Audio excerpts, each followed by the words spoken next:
শারদোৎসব 2024-এর পুজোর ডায়েরি নিয়ে সম্মেলন টিভির পক্ষ থেকে আমরা এই মুহূর্তে উপস্থিত হয়েছি যোধপুর পার্ক 95 পল্লীর পূজা মণ্ডপ প্রাঙ্গণে।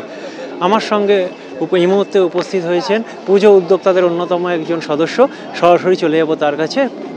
বিষয় ভাবনা এবং প্রতিমা শিল্পী এবং কততম বর্ষের পুজো সব কিছু তার থেকেই শুনে নেব। পরিচয়। নমস্কার, আমি সুজিত। যেমনটা আমি হচ্ছি 95 পল্লী সার্বজনীন দুর্গোৎসব কমিটির সদস্য। বিষয় ভাবনা সম্পর্কে আমাদের এই বছরের ভাবনা আমাদের শিল্পীর চোখে সে হলো ভবতারিণী।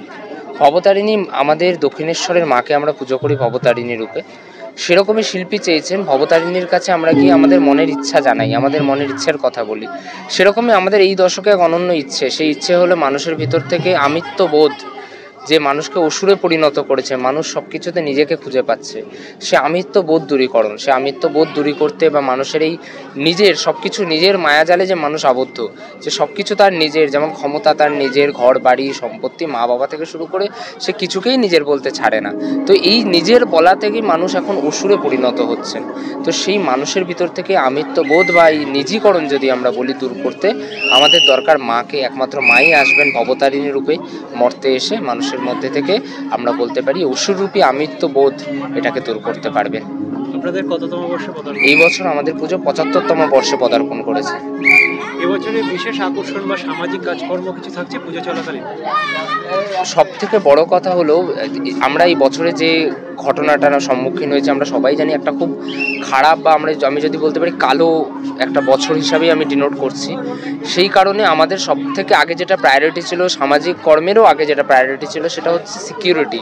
প্রত্যেক বছর 95 পল্লী সিকিউরিটিতে খুব জোর দেয়। এত বছরের পুজো আমাদের 75তম বর্ষ, আজ অবধি 95 পল্লীতে কোনো রকম সিকিউরিটি রিলেটেড কোনো ইস্যু হয়নি।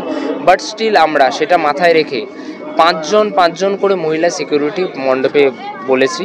তারা রাতে দিনে থাকবেন, তারা ইভেন চলেও আসবেন, তাদের ডিউটি আওয়ার্স শুরু হয়ে যাবে এবারে। আর সিসিটিভি ক্যামেরা গতবারের তুলনায় এবছর আমরা 2 থেকে 4টে সিসিটিভি ক্যামেরা এক্সট্রা বলেছি। যেখানে গতবারে আমাদের 8টা লাগতো সেখানে 10টা লাগতো 12টা, এরকম করে আমরা সিসিটিভি ক্যামেরা ইনস্টল করেছি। সিকিউরিটির উপর আমরা বেশি জোর দিচ্ছি, কারণ মানুষের সিকিউরিটি বা মহিলার বা মেয়েদের সিকিউরিটি সবার আগে, তারপরে পুজো। কারণ মায়ের পুজো করতে গিয়ে আমরা যদি মাকে বা মেয়েকেই ভুলে গেলাম তাহলে মায়ের পুজোর কোনো অর্থ হয় না। আপনাদের মণ্ডপ তৈরির উপকরণ কি আছে? মণ্ডপ আমাদের মাল্টিমেটেরিয়াল ইউজ হয়েছে। তার মধ্যে অন্যতম হচ্ছে আমরা যেটা সব থেকে বেশি ব্যবহার করেছি, মাউন্ট বোর্ড ব্যবহার করেছি, plaster of Paris mould use করেছি।